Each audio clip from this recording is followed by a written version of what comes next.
ونطمع أن يدخلنا ربنا مع القوم الصالحين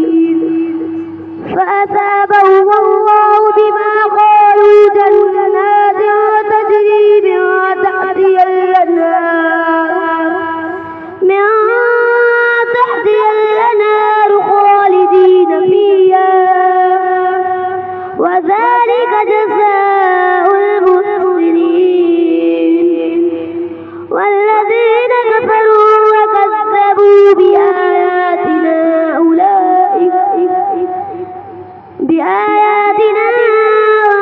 أولئك أصحاب الجحيم يا أيها الذين آمنوا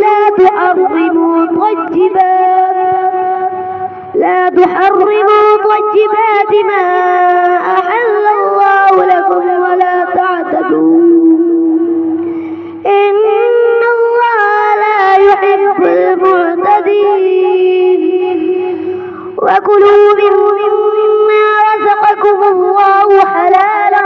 طيبا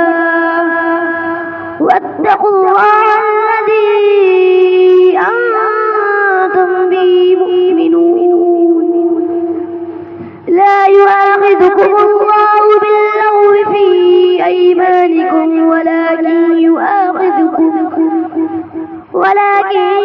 يؤاخذكم بما عقدتم الأيمان فكفارته إطعام 10 مساكين من أوسط ما تطعمون أهليكم أو كسوتهم أو تحرير رقبة فمن لم يجد فصيام 3 أيام ذلك كفارة أيمانكم إذا حلفتم